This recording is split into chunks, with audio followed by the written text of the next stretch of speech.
নমস্কার, আমি কবিতা, কবিতার কলতান থেকে আমার চ্যানেলের সবাইকে স্বাগতম। বড়দেরকে প্রণাম জানাই, ছোটদেরকে অনেক অনেক আদর আর ভালোবাসা জানালাম। আমি চলে এসেছি এখন হ্যাশট্যাগ আমরা সকলের আজকের বিষয় নিয়ে। আজকের বিষয়টা আমিই দিয়েছিলাম। বিষয়টা হচ্ছে ফর্ম্যালিটি নিয়ে।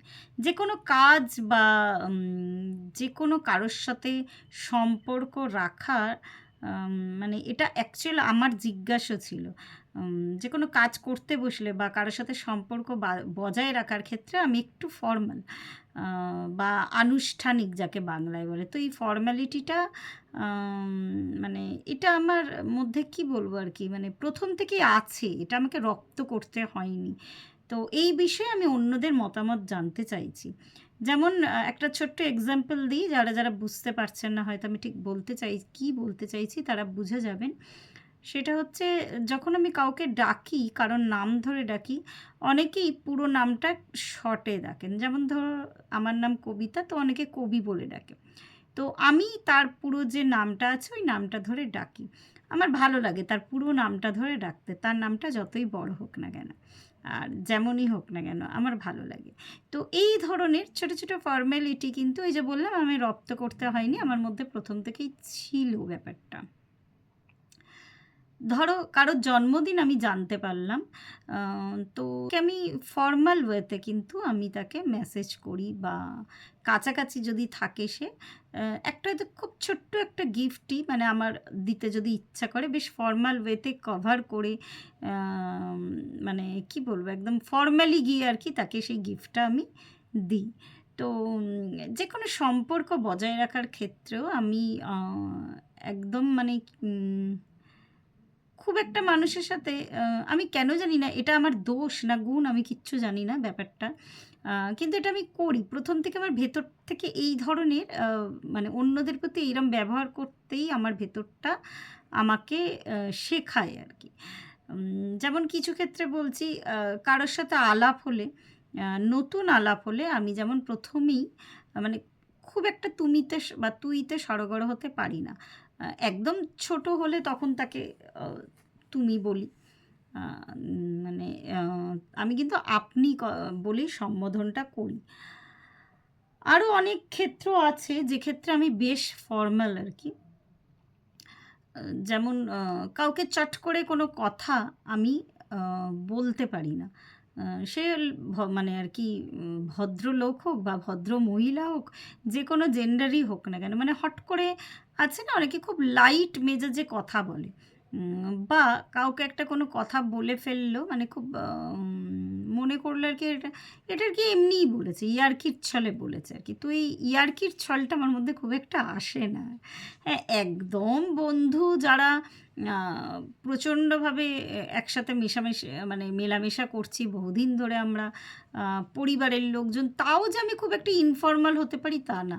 হ্যাঁ, তা বলে কি আমি ভীষণ নিরস বা এরম কিছু বা ইয়ার্কি করি না? অবশ্যই করি। আ ইয়ার্কিও করি আমি। কিন্তু খুব ইনফর্মাল ওয়েতে আমার যেটা বক্তব্য, সেরকম কথাবার্তা আমি বলতে পারি না। যেকোনো অনুষ্ঠানে গেলেও আমি একটু ফর্মালিটি মেইনটেইন করি। প্রথম কথা, আ চেষ্টা করি টাইমিংটা মেইনটেইন করার। ফর্মালিটির সাথে পাঞ্চুয়ালিটি ব্যাপারটা আ খুব যায় আরকি। একদম পাঞ্চুয়াল টাইমে আমি গিয়ে পৌঁছাই আরকি। আ খুব কম ক্ষেত্রেই হয়েছে, ১-২ ক্ষেত্রে আমার মিস হয়ে গেছে আরকি। হয়নি আমি বলব না। হয়েছে, কিন্তু আমি চাই একটু ফর্মাল আ মানে আরকি ড্রেস কোডে ফর্মাল ওয়েতে আরকি যেকোনো অনুষ্ঠানে যাওয়া। আ বা আ আমি আমি আমি যেহেতু এরকম না, আমি আমার ঘরের মানুষজন, আ মানে বাকি যে দুজনের সাথে আমি একত্রে বসবাস করি, হাসব্যান্ড আর ছেলে। আমি ওদের দুজনকেই বেশ একটুখানি কি বলবো, একটু ইনফর্মাল দেখি দুজনকেই আরকি। মানে বেশ টাইম পেরিয়ে যাচ্ছে, একটু রিল্যাক্স, হ্যাঁ? আমার মধ্যে সেই ব্যস্ততাটা প্রথম থেকেই আছে, মানে এই টাইমের কাজ টাইমে করতে হবে, রুটিন মেইনটেইন করে চলা সবথেকে বড় ব্যাপার। তো এইটা আমি ভীষণ পছন্দ করি। একটু রুটিন, মানে রুটিন এদিক ওদিক হয়ে গেলে না, পুরো একটা সারাটা দিনের ব্যালেন্সটা না নষ্ট হয়ে যায়। তো এই রুটিনটা মেইনটেইন করে চলতে আমি একটু ভালোবাসি। যেহেতু অনেক রকমের কাজ নিয়ে আমি থাকি।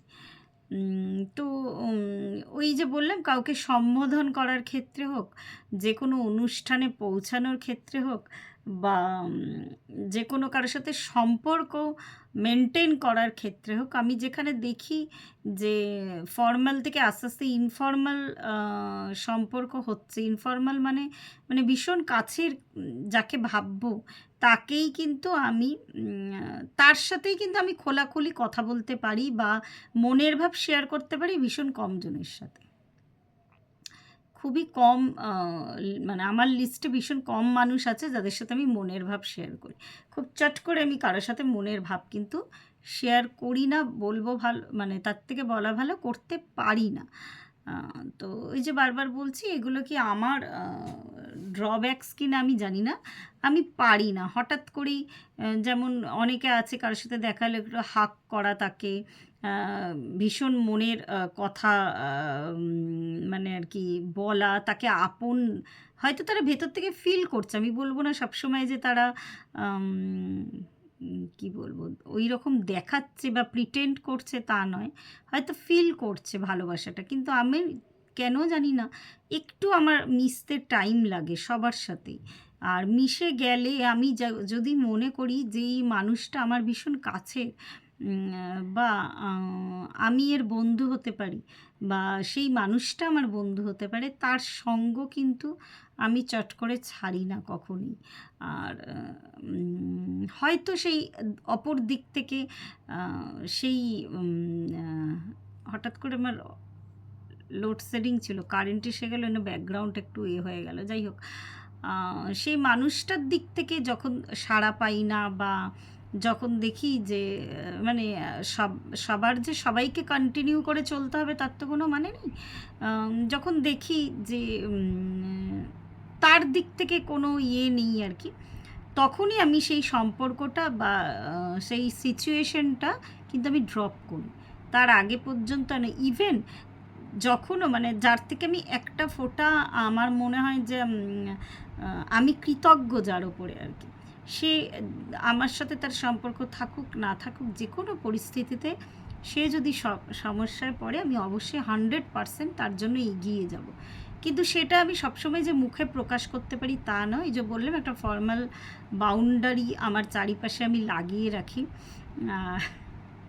কেন আমি জানি না, একদমই এটা ইচ্ছাকৃত নয়, এটা ভেতর থেকে আসে। এই কথাটা এখন থেকে আমি বারবার ৩ বার বললাম আরকি।